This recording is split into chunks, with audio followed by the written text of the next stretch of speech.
हर साल गूगल की top search पर रहने वाला ये बिटकॉइन। और ऐसा क्या रीज़न है कि ये वर्ड सबसे ज़्यादा सर्च होता है और एक्चुअल में ये बिटकॉइन है क्या? विदाउट एनी टेक्निकल वर्ड्स और कॉम्प्लिकेटेड वर्ड्स आज हम समझेंगे कि आखिर में ये बिटकॉइन है क्या। इसे बिल्कुल सिंपल तरीके से समझने की कोशिश करते हैं। नमस्कार दोस्तों, मैं हूँ हेमंत शर्मा और आप देख रहे हैं रेडी स्टडी एंड गो। तो लाइक, शेयर और सब्सक्राइब करना ना भूलें और एंड तक वीडियो को पूरा देखें। ओवर द वर्ल्ड आप देखेंगे कि आपको पैसा कोई क्यों देता है। आपको पैसा तभी दिया जाएगा जब आप कोई एक वैल्यू ऐड करके देंगे या फिर आप किसी का कोई काम करेंगे। ऑफिस के अंदर सैलरी भी आपको तभी मिलती है जब आप उस कंपनी की वैल्यू को ऐड करते हैं। शॉपकीपर को भी पैसा तभी मिलता है जब वो उसके बदले में कोई सामान आपको देता है। अगर आप देखें तो आपको कोई पैसा तभी देता है जब आप उसका काम करते हैं या फिर आप उसकी कोई वैल्यू को ऐड करते हैं। एक तरीके से money is equal to money को अलग तरीके से रिप्रेजेंट किया गया है। जैसे पहले के टाइम के अंदर गेहूं या चावल के बदले में काम कर दिया जाता था। लोगों ने उन चीज़ों पर ज़्यादा इंटरेस्ट दिखाना शुरू कर दिया जो जल्दी ख़राब नहीं होती थी, जिनकी ड्यूरेबिलिटी बहुत अच्छी थी और जो वैल्यू में बहुत ज़्यादा थे। जैसे कि गोल्ड को कैरी करना आसान नहीं था, तो सरकार ने लोगों को ऑप्शन दिया कि आप गोल्ड जो है कैरी नहीं कर सकते हैं, आप उस गोल्ड को हमारे पास डिपॉजिट कर दीजिए और उस डिपॉजिट के बदले में हम आपको एक रिसीट देंगे। उस रिसीट के बेसिस पर आप ट्रांजैक्शंस कर सकते हैं। वही रिसीट आगे चलकर पेपर मनी के अंदर कन्वर्ट हुई। अब लोगों ने मनी को रिप्रेजेंट करने के लिए सामान की जगह गवर्नमेंट के प्रॉमिस को ट्रस्ट किया। इंडियन रुपीज़ के अंदर पढ़ा होगा, गवर्नर के साइन होते हैं, उसमें लिखा होता है कि मैं धारक को इतना अमाउंट पे करने का वचन देता हूँ। प्रॉमिस के ज़रिए गवर्नमेंट ने बताया कि आप इस नोट को लेकर कहीं भी जाएंगे उसके बदले में आपको वैल्यू मिलेगी। सबके मन में ना एक क्वेश्चन अराइज होता है। अब क्वेश्चन क्या है, ध्यान से सुनिएगा। क्वेश्चन ये है कि अगर वैल्यू ऐड हो सकती है, इस नोट के ज़रिए से वैल्यू मिल सकती है, तो यार गवर्नमेंट नोट प्रिंट करके क्यों सारी प्रॉब्लम्स को सॉल्व नहीं कर देती? ज़्यादा से ज़्यादा नोट को प्रिंट कर दे और ज़्यादा से ज़्यादा जो है प्रॉब्लम सॉल्व होनी शुरू हो जाएंगी। क्या ऐसा हो सकता है? सोच के देखिए। मान लीजिए कि सिर्फ 1 किलो प्याज बची है और उस प्याज को ख़रीदने के लिए बहुत सारे लोग हैं जिनके पास 50,000 रुपये हैं। ये प्याज उसको मिलेगी जिसके पास 50,000 रुपये से ज़्यादा रुपये होंगे। तो ऑटोमेटिकली प्याज के जो प्राइस थे वो 50,000 रुपये से ज़्यादा हो गए। अब अगर गवर्नमेंट नोट छापकर बांट भी देती है तो इससे प्रॉब्लम सॉल्व नहीं होगा। Am I clear? इससे प्रॉब्लम सॉल्व नहीं होगा, इससे इन्फ्लेशन इंक्रीज़ होगा। सिर्फ और सिर्फ इन्फ्लेशन इंक्रीज़ होगा, इससे कोई भी प्रॉब्लम सॉल्व नहीं होता है। अगर गवर्नमेंट जो है प्रिंट छापना शुरू कर देती है और लोगों में बांट भी देती है। प्रॉब्लम सॉल्व आपका तभी होगा जब आपके पास रिसोर्सेज पूरे होंगे। ठीक है, अगर रिसोर्सेज पूरे हैं तो ये इस टाइप की कोई भी प्रॉब्लम फेस नहीं होगी आपकी कभी भी। इन्फ्लेशन इंक्रीज, धीरे धीरे पेपर मनी भी डिजिटल मनी के अंदर कन्वर्ट होने लगी। लेकिन डिजिटल मनी के अंदर भी सबसे बड़ा चैलेंज था कि ट्रांजैक्शंस का ट्रैक रखना, कि आखिर एक ट्रांजैक्शन दूसरे अकाउंट के अंदर किस तरीके से हो रहा है। यानी आपके अकाउंट से अगर कोई भी पैसा ट्रांसफ़र होता है, जिस अकाउंट में वो ट्रांसफ़र हो रहा है क्या उस अकाउंट में पहुँचा है, या फिर उस अकाउंट में तो पैसा पहुंच गया लेकिन क्या आपके अकाउंट से वो पैसा कट गया है। ये कई सारे चैलेंजेस थे जो फेस करने पड़ रहे थे बैंक्स को। अब इन सब चीज़ों को ट्रैक करने के लिए एक सेंट्रलाइज्ड बैंकिंग सिस्टम बना।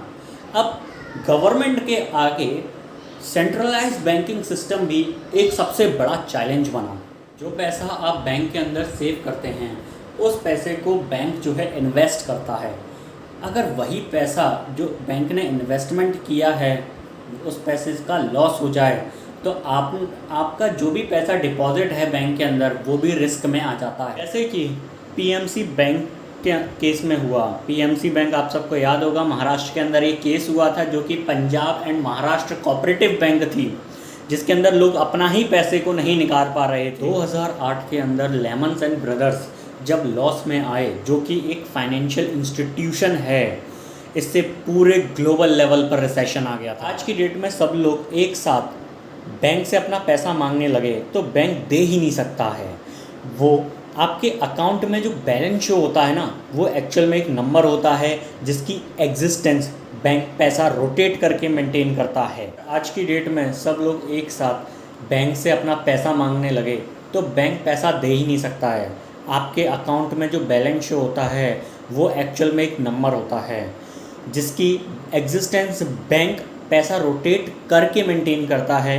एक तरह से आप अपने पैसे का कंट्रोल किसी दूसरे के हाथों में दे देते हो। इसमें ट्रांसपेरेंसी की दिक्कत तो होती ही है, क्योंकि कुछ सेलेक्टेड इंस्टीट्यूशन ही पूरे पैसे को कंट्रोल किए हुए होते हैं, जिसमें करप्शन भी इन्वॉल्व होता है। अगर गवर्नमेंट चाहे तो आपके पैसे के लीगल स्टेटस को भी हटा सकती है, जैसा कि हमने डीमोनेटाइजेशन के टाइम पर देखा था। अक्टूबर 2008 में एक डॉक्यूमेंट पब्लिश हुआ और जिसने ये डॉक्यूमेंट पब्लिश किया उसने अपना नाम सतोशी नाकामोटो बताया था। अब एक्चुअल में सतोशी नाकामोटो कौन है ये आज तक तो नहीं पता लग सका है। पर्टिकुलर डॉक्यूमेंट में ये सजेस्ट किया गया था कि जो हमारा करंट बैंकिंग सिस्टम है उसको कैसे रिप्लेस किया जा सकता है बिटकॉइन करेंसी से। अब एक्चुअल में इसका मतलब क्या हुआ? इसका मतलब हुआ कि करंटली में जो भी हमारा बैंकिंग सेंट्रलाइज सिस्टम बना हुआ है उसके सारे ट्रांजैक्शंस के रिकॉर्ड मेंटेन कर रहा है और मेक श्योर कर रहा है कि सारे ट्रांजैक्शन सक्सेसफुली हों। और उसका एक अल्टरनेटिव देखा जा सकता है बिटकॉइन करेंसी के थ्रू। वैसे तो कई सारी क्रिप्टो करेंसीज मार्केट के अंदर आ चुकी हैं, लेकिन हम यहाँ बात करेंगे सिर्फ बिटकॉइन को लेकर और उसके एग्जाम्पल लेकर चलेंगे। जब आप फ़ोनपे या पेटीएम से कोई प्रोडक्ट बाय करते हैं या कोई ट्रांजैक्शन करते हैं तब उसके कुछ रिवॉर्ड पॉइंट आपको मिलते हैं। जनरली वो रिवॉर्ड पॉइंट जो होते हैं फ़ोनपे या पेटीएम के अंदर ही यूज़ किए जा सकते हैं। अगर वो रिवॉर्ड पॉइंट्स बाहर यूज़ होने लग जाएं और हर कोई उन्हें एक्सेप्ट करने लग जाए तो उसकी वैल्यू इंक्रीज़ हो जाएगी। सेम यही चीज़ होती है बिटकॉइन के केस में।